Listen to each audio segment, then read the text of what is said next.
विष्णुपादाय कृष्णपृष्ठाय भूतले श्रीमते भक्ति वेदांत स्वामिनिति नामिने हरे कृष्ण कृष्ण कृष्ण हरे हरे हरे रामो राम राम हरे हरे।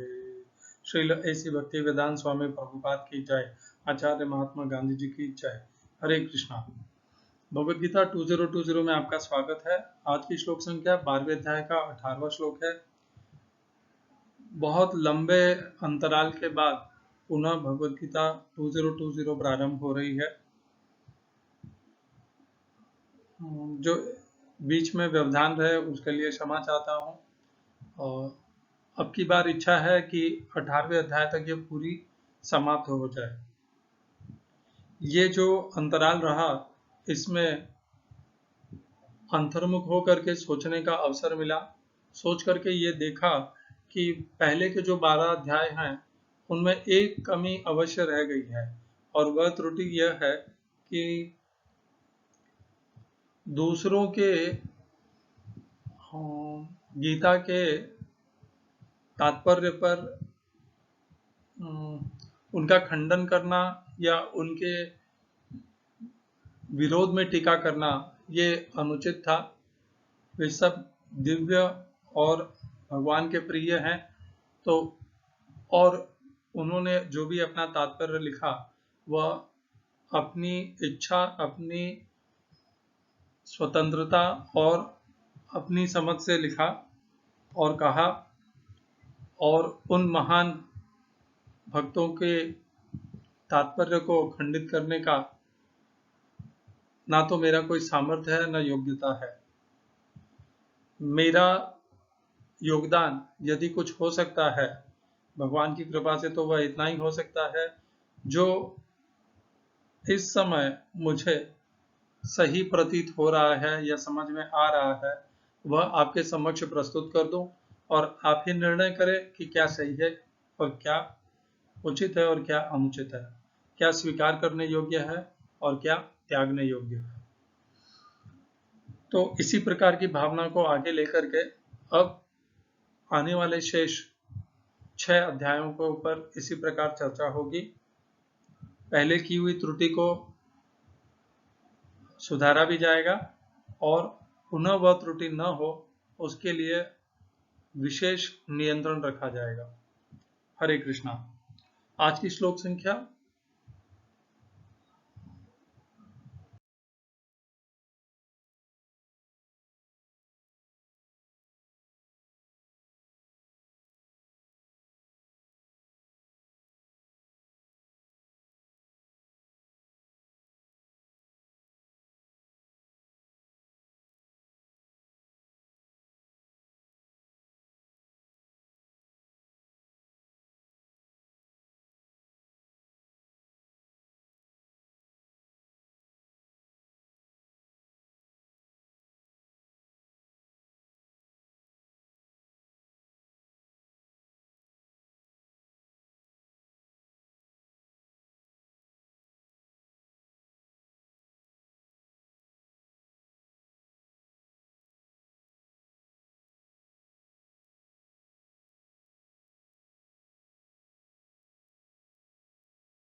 एक लंबे अंतराल के पश्चात प्रारंभ करने में बहुत सी त्रुटियां भी हो रही है। धीरे धीरे सब कुछ व्यवस्थित हो जाएगा, तब तक आप सहनशील रहें, यही विनंती है। पिछले श्लोक का पुनर्कथन कर लेते हैं। यो न रिशति न द्वेष्टि न शोचति न कांक्षति शुभाशुभ शुभ अशुभ परित्यागी भक्तिमान्य समय प्रिय। तो भगवान कहते हैं जो न कभी हर्षित होता है, न शोक करता है और न जब पछताता है, न इच्छा करता है तथा शुभ तथा अशुभ दोनों प्रकार की वस्तुओं का परित्याग कर देता है, ऐसा भक्त मुझे अत्यंत प्रिय है। 12वें अध्याय के 13वें श्लोक से लेकर के 20वें श्लोक में तक भगवान अपने प्रिय भक्तों का व्यवहार, उनके जीवन की शैली, उनका आचरण और किस प्रकार वे अपने जीवन को पूर्णतया भगवानमय बना लेते हैं, स्थिर कर लेते हैं, सम कर लेते हैं, वह बताते हैं। विशेष बात इसमें समता ही है। बार बार भगवान अनेकों श्लोकों के माध्यम से सम, स्थिर, शांत यह सब रहने के लिए या स्थिर होने के लिए कह रहे हैं। तो रिष्टि और द्वेष्टि, हर्षित होना और द्वेष करना, प्रिय वस्तु को प्राप्त करके हर्षित होना यह स्वाभाविक है और अप्रिय को प्राप्त करके द्वेष होना यह भी स्वाभाविक है। न प्रहर्षेत प्रियम प्राप्य नोद्विजेत प्राप्य चाप्रियम स्थिर बुद्धिर सम्मूढ़ ब्रह्मविद ब्रह्मणि स्थितः। तो इसी प्रकार जो न सोचता है और न आकांक्षा करता है, हम जैसे दूसरे अध्याय में आया था, ध्यायतो विषयं पुंसः संगस्तेषु उपजायते संगात संजायते कामः कामात् क्रोधो अभिजायते। जब प्रारंभ होगा सोचने से न सोचती तो वह अंत में कामना में परिवर्तित हो ही जाएगा और कामना से क्रोध भी उत्पन्न होगा। यदि धारण करना सोचना ही रोक दिया जाए, उनसे संपर्क और आसक्ति और संबंध को छोड़ दिया जाए तो काम और क्रोध इन दोनों के ऊपर नियंत्रण रखा जा सकता है।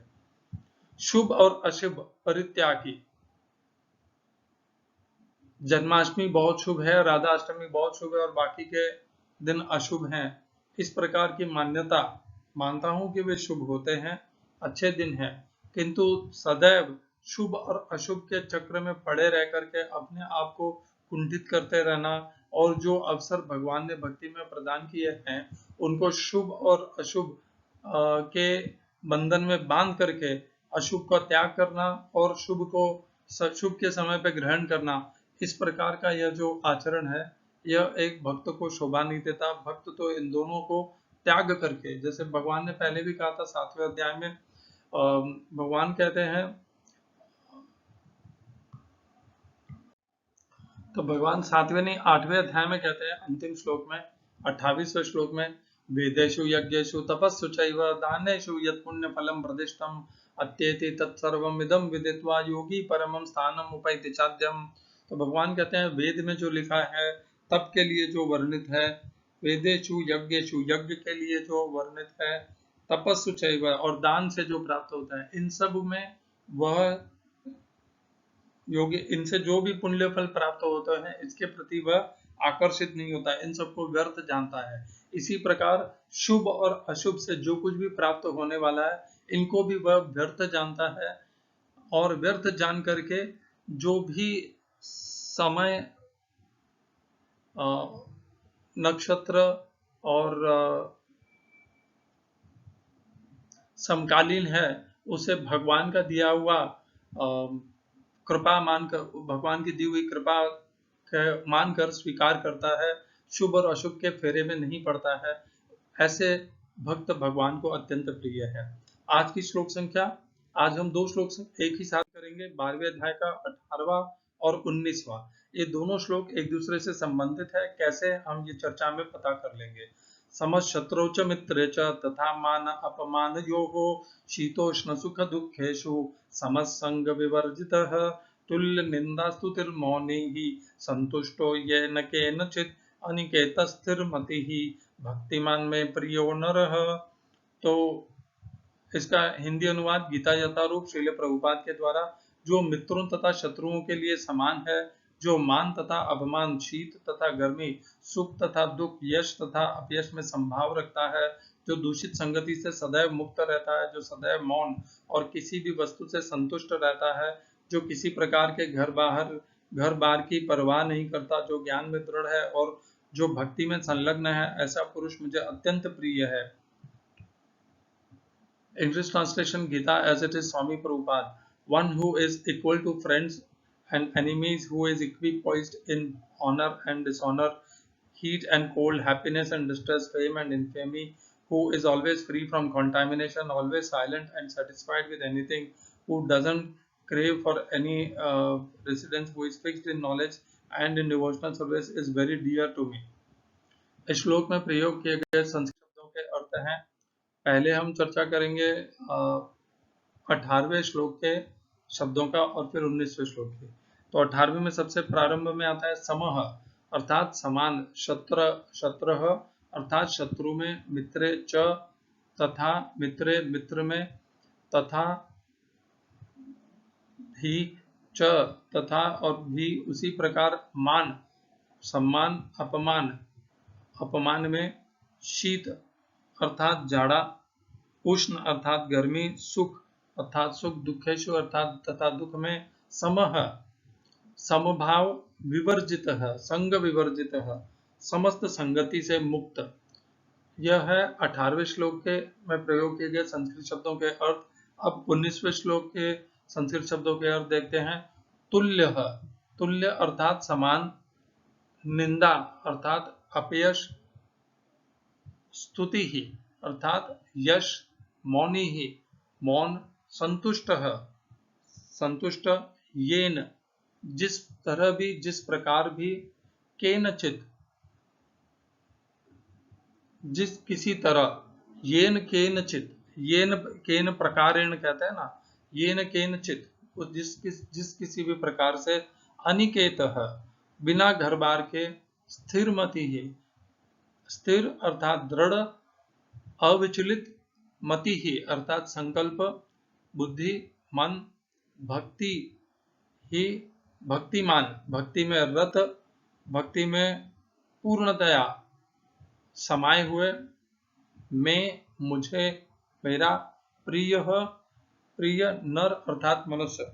इस श्लोक का तात्पर्य गीता यथारूप स्वामी प्रभुपाद के द्वारा 12वें अध्याय का 18वां और 19वां श्लोक है।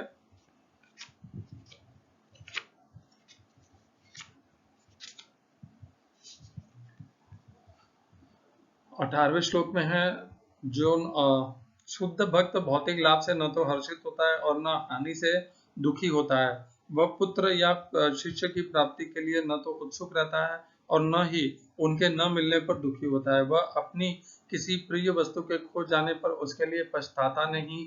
इसी प्रकार यदि उसे अभिप्सित की प्राप्ति नहीं हो पाती तो वह दुखी नहीं होता।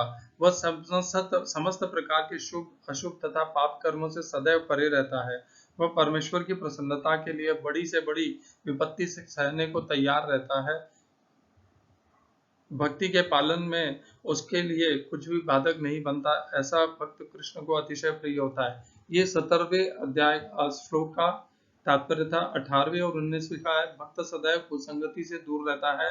मानव समाज का यह स्वभाव है कि कभी किसी की प्रशंसा की जाती है तो कभी उसकी निंदा की जाती है, लेकिन भक्त कृत्रिम यश तथा अपयश, दुख या सुख से ऊपर उठा हुआ होता है।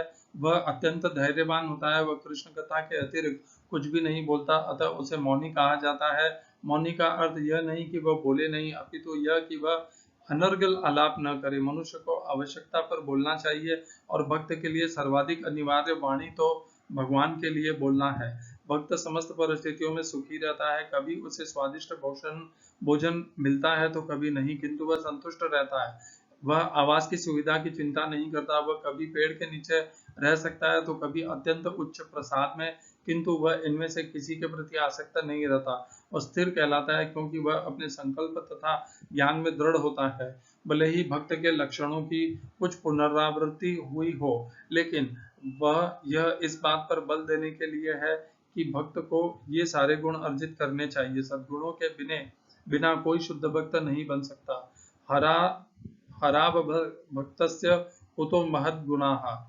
जो भक्त नहीं है उसमें सद्गुण नहीं होता। जो भक्त कहलाना चाहता है उसे सद्गुणों का विकास करना चाहिए। यह अवश्य है कि उसे इन गुणों के लिए अलग से बाह्य प्रयास नहीं करना पड़ता, किंतु कृष्ण भावनामृत तथा भक्ति में संलग्न रहने के कारण उसमें ये गुण स्वतः ही विकसित हो जाते हैं। ओम अज्ञानतिमिरन्धस्य ज्ञानाञ्जनशलाकया चक्षुरुन्मीलितं येन तस्मै श्री गुरुवे नमः। एकम शास्त्रम देवकी पुत्र गीतम, एक ही शास्त्र भगवान श्री कृष्ण का की गीता। एको देवो देवकी पुत्र एव, एक ही भगवान श्री कृष्ण। एको मंत्र तस्य नामानि, यानी एक ही मंत्र भगवान के नाम का महामंत्र। कर्मापेकम तस्य देवस्य सेवा। हरे कृष्णा। तो भगवान ने पिछले श्लोकों में भी अपने भक्त के अनेकों व्यवहार का उसके व्यवहार का प्रदर्शन नहीं चर्चा की है, क्या होना चाहिए यह बताया है। और जैसा प्रभुपाद ने बहुत सुंदरता से हमें बताया है कि ये भक्त में होने भी चाहिए और इन्हें अर्जित करने के लिए भक्त को सदैव भरसक प्रयत्न करने भी चाहिए। वैसे तो जैसे जैसे भक्त विकसित होता है ये गुण स्वाभाविक ही उसके व्यवहार में आ जाते हैं। यदि नहीं आए हैं तो निश्चित रूप से उसकी भक्ति में त्रुटि है, कमी है। नहीं तो ये वो देवीय गुण है, ये भगवान के गुण है जो स्वयं भगवान की संगति करने से उसमें इनकी वृद्धि हो जाती है। तो इसीलिए भगवान 9वें अध्याय में कहते भी हैं, क्षिप्रम भवति धर्मात्मा शाश्वत शांतिम गच्छति कौन्तेय प्रतिजानी ही न मे भक्त प्रणश्यति। तो भगवान ये कहना चाहते हैं कि जो उनका भक्त होता है वो बहुत जल्दी धर्मात्मा बन जाता है। धर्मात्मा बनने का अर्थ यह है कि वह धर्म का पालन करता है, धर्म का अनुशीलन करता है। ऐसा कोई कार्य या कर्म शरीर, वाणी या शरीर के अंगों के द्वारा नहीं करता जो धर्मयुक्त नहीं होता। और चूंकि वह इस प्रकार धर्म का आचरण शरीर, मन, बुद्धि और वाणी से करता है तो इसीलिए क्षिप्रम भवति धर्मात्मा, पूर्णतया वह पाप मुक्त हो जाता है और धर्मपरायण हो जाता है। शाश्वत शांतिम निगच्छति, और उसी के फलस्वरूप वह भगवान के परम धाम को प्राप्त होता है। कौनते यह प्रतिजानी ही न में भक्त प्रणश्यति, यह तो स्वाभाविक ही है। जो मनुष्य, जो भक्त धर्मात्मा बन जाता है उसका नष्ट होना तो संभव है ही नहीं। तो भक्त कभी नष्ट हो नहीं सकता। यदि भक्त इस प्रकार अपने इस चरम पवित्र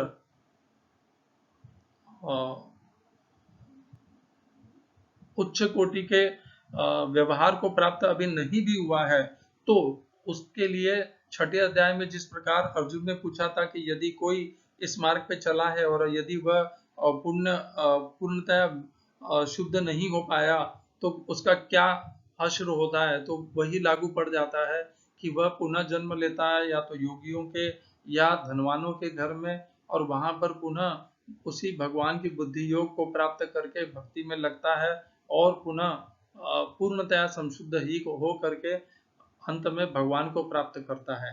तो इस प्रकार यह उसका चलता है और जब तक वह पूर्णतया धर्मात्मा नहीं हो जाता है वह जन्म पे जन्म लेता है। वह भले निराकारवादी हो या साकारवादी हो, भक्त हो या अव्यक्त का उपासक हो। तो देखिए भगवान ने 12वें अध्याय में निराकार शब्द का प्रयोग नहीं किया है, ना तो भगवान ने और ना अर्जुन ने अव्यक्त शब्द का प्रयोग किया है। उसकी चर्चा हमें यहाँ पर नहीं करनी चाहिए क्योंकि वह यहाँ पर उससे संबंधित है नहीं। विशेष बात यह है कि वह सदैव सम रहता है। ऐसा नहीं कि हमारे मित्र आ गए हैं तो अभी हम हमारे ही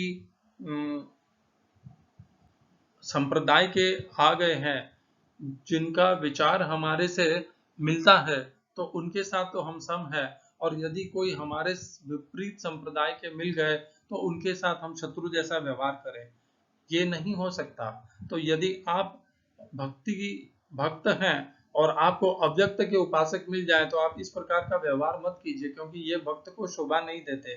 भगवान इस प्रकार का व्यवहार अपने भक्त में नहीं देखना चाहते। समझ शत्रु च मित्र च, भक्त को अव्यक्त के उपासकों को अपना शत्रु नहीं समझना चाहिए और जो अव्यक्त के उपासक हैं उन्हें भक्तों को मूर्ख नहीं समझना चाहिए या अपना शत्रु नहीं समझना चाहिए।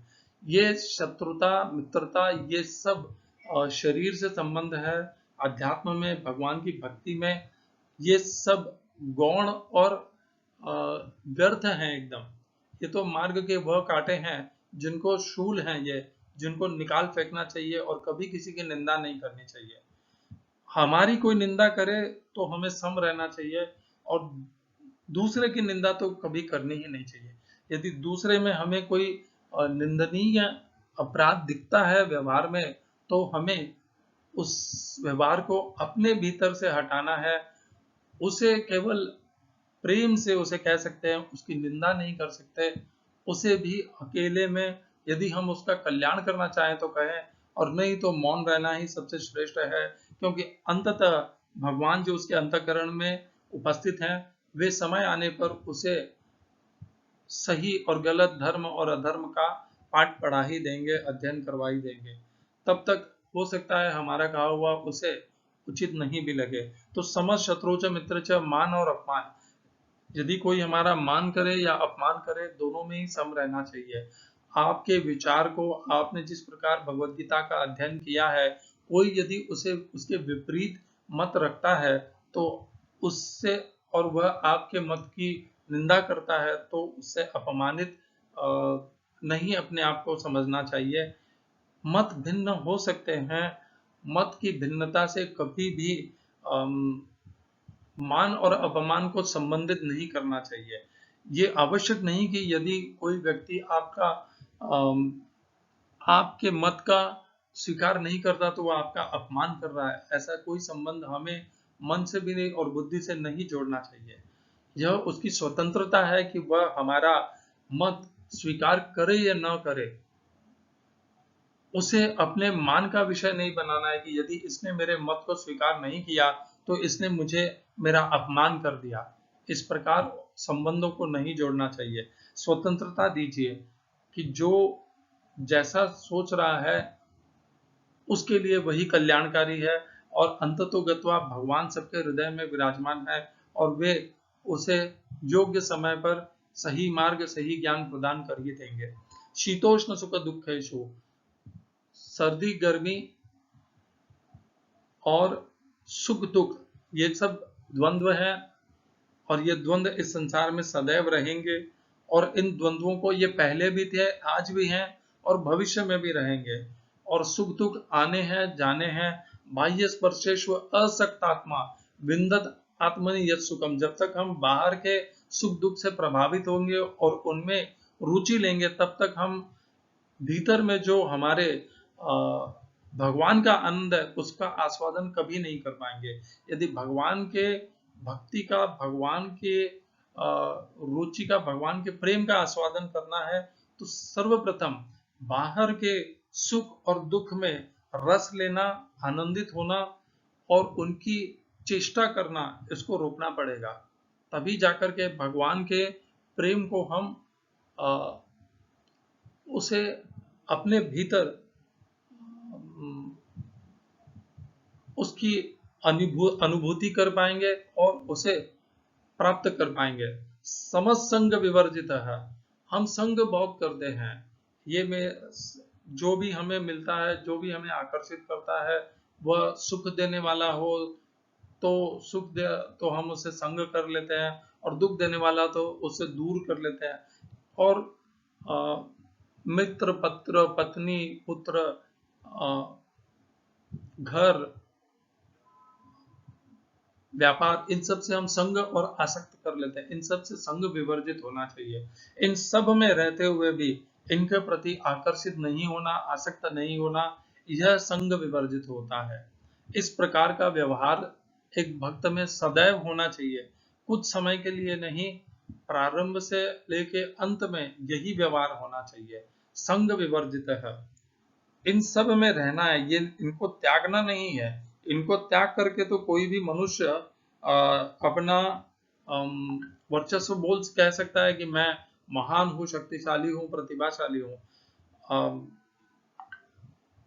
विशेष बात तो तब होगी जब इनके मध्य में रह करके इनसे प्रभावित न हो, तब जाकर के ये विशेष होती है।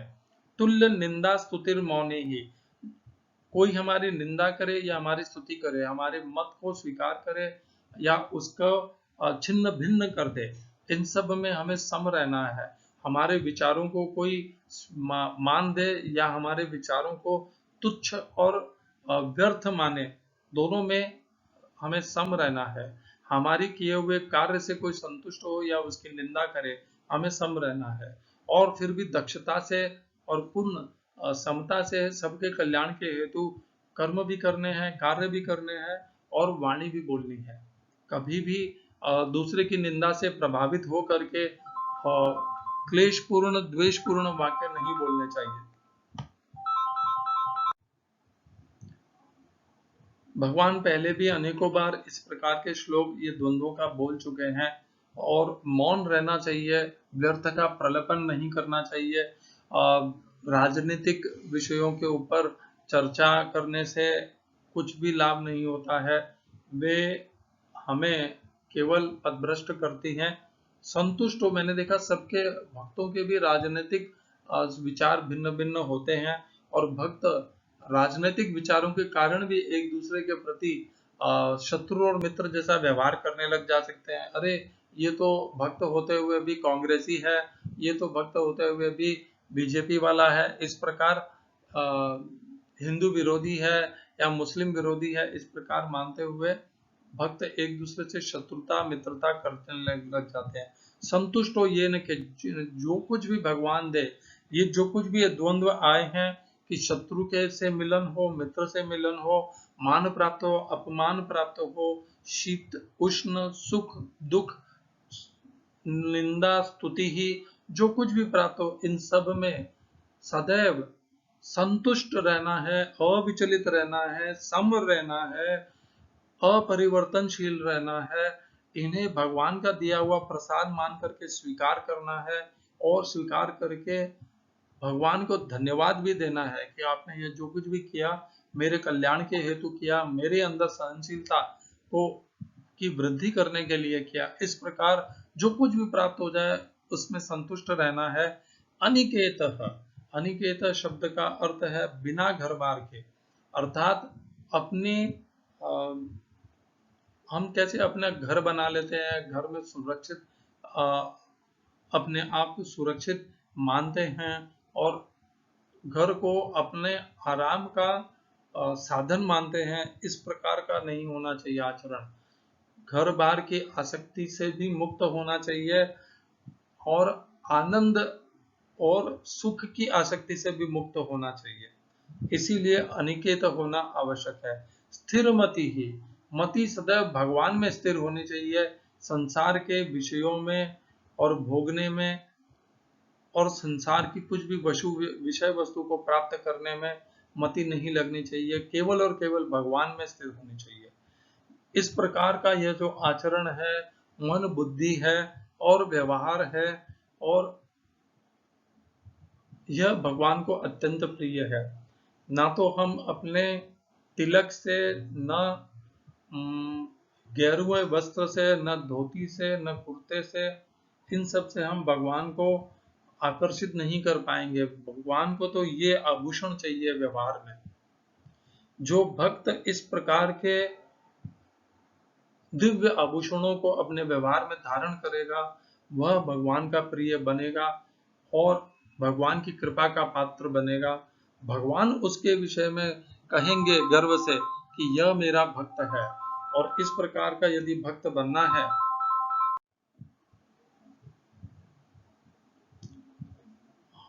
तो भगवान का प्रिय बनने के लिए इन व्यवहारों को धारण करना है और किसी के प्रति शत्रुता का व्यवहार नहीं करना है, वो विरोधी संप्रदाय का हो, विरोधी विचार वाला हो, अव्यक्त वाला हो या साकार वाला हो, किसी को भी अपना शत्रु नहीं मानना है।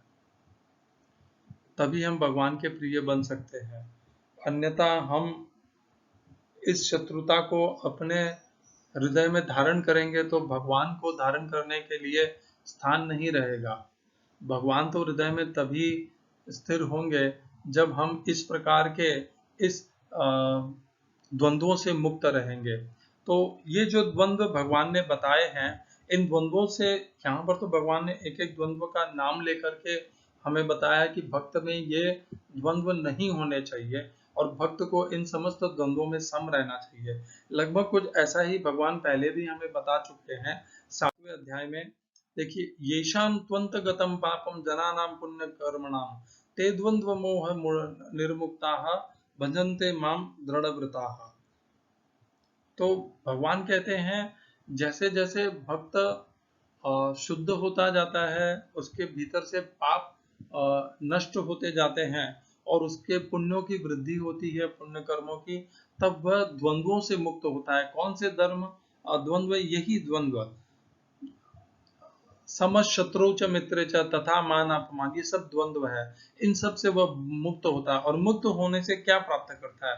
भगवान की भक्ति को दृढ़ता से प्राप्त करता है और दृढ़ता से भक्ति में निमग्न हो जाता है। तो भगवान की भक्ति में दृढ़ता से निमग्न होना और भगवान का प्रिय बनना, इसमें ज्यादा अंतर नहीं है। यदि हम दृढ़ता से भगवान की भक्ति में स्थिर हो गए तो वह दूर नहीं है कि भगवान हमें गर्व से कहें कि ये मेरा प्रिय है। तो यहाँ पर भी भगवान ने कहा था कि द्वंद्वों से मुक्त होना कितना आवश्यक है, क्योंकि जब हम द्वंद्वों से मुक्त होंगे तभी हम भगवान की भक्ति में दृढ़ हो पाएंगे, स्थिर हो पाएंगे। ते द्वंद्व मोह निर्मुक्ताः।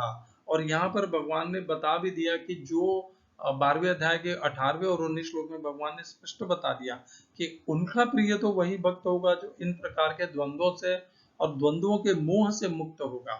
अब आप अपने आप को भगवान का भक्त भी कहें और उसके पश्चात भी आप विरोधी संप्रदाय वालों की निंदा करें, तो ये आपकी इच्छा है।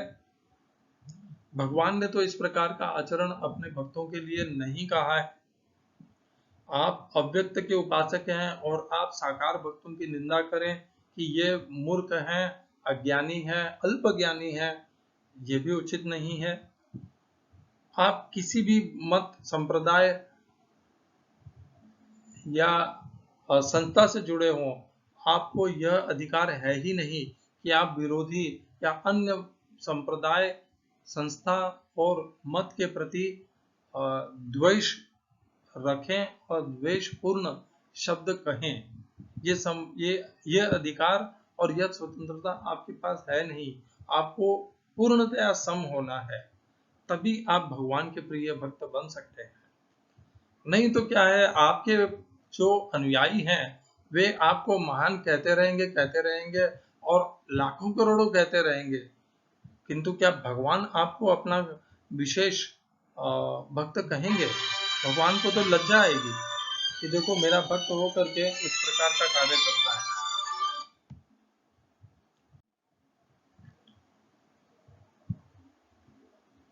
तो यदि आप मानते हैं कि आप भगवान के विशेष भक्त हैं और आपके पास यह भगवान ने दिया हुआ विशेष अधिकार है कि आप किसी भी संप्रदाय या संस्था को या विरोधी मत के प्रति निंदनीय शब्द कहने के अधिकारी हैं, तो यह मेरे समझ से परे है और निश्चित ही आप सही समझ रहे होंगे।